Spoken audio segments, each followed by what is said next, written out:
ความสำคัญของเสียงคือนอกจากที่จะช่วยเรื่องการเล่าเรื่องนะครับมันจะช่วยเสริมอารมณ์ความรู้สึกของคนดูได้ดีกว่าภาพ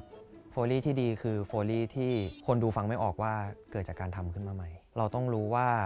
องค์ประกอบของซีนนะครับมันขาดเสียงอะไรขาดดีเทลช่วงไหนเราควรจะเติมดีเทลอะไรไปเพื่อให้คนมิกซ์เนี่ยทำงานได้ง่ายขึ้นเพราะบางอย่างที่มันช่วยเล่าเรื่องแต่มันไม่มีเสียงอย่างเช่นเสียงที่หมอคอยขยับเครื่องมือการแพทย์เราก็ต้องทำเสียงตรงนั้นอะแล้วให้มันเบนอินไปกับโปรดักชันหนังเรื่องนึงจะมีคาแรคเตอร์ของมันอยู่ใช่ไหมครับสารคดี9 คนละ 9อย่างเงี้ยครับรองเท้าจะมีการแคสติ้งเหมือนแคสติ้งนักแสดงคือวางคาแรคเตอร์ว่าพี่ตูนเป็นคนที่หนักแน่นมากในการที่จะวิ่งจากใต้ไปเหนือเพราะฉะนั้นเสียงรองเท้าเขาจะต้องดูแบบดูใหญ่นิดนึงตอนที่ผมไปเทสผมก็จะแล้วก็บีบดูผมก็ต้องขยับดูก่อนว่ารองเท้าเนี่ยมันมีเสียงในตัวมันเองไหม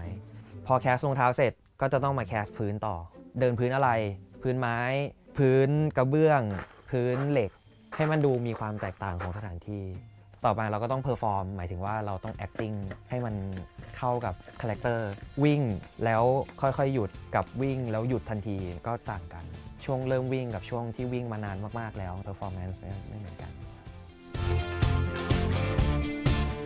เวลาที่ผมไปไหนมาไหนเงี้ยก็จะคอยสังเกตอยู่ตลอดเวลาสังเกตว่าเสียงรองเท้าของคนนี้เป็นยังไงเสียงเวลาที่อันนั้นขยับเป็นยังไงทำไมเสียงตกมันคล้ายๆอันนี้เลยแล้วเราก็เอาความรู้ที่ได้ทั้งหมดเนี่ยมาใช้มันก็คือการสังเกตจากชีวิตจริงครับคนที่ชอบทำโฟลี่กับคนที่ทำโฟลี่ไปงั้นๆมันจะแยกกันตรงนี้ครับบางทีมันน่าเบื่อที่เราจะต้องมานั่งทำอะไรเดิมๆคนที่ชอบทำโฟลี่ก็จะหาอะไรมาทำกับเสียงเดิมๆตลอดเวลาเพราะว่ามันไม่ตายตัวไงครับคือตราบใดที่เราเอาหลายๆอย่างมาทำแต่ว่ามันได้เสียงที่มันแมทกับภาพมันก็ถือว่าได้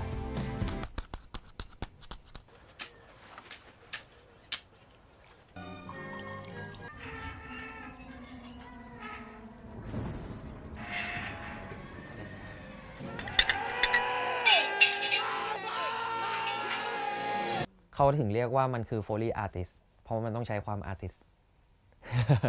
สูง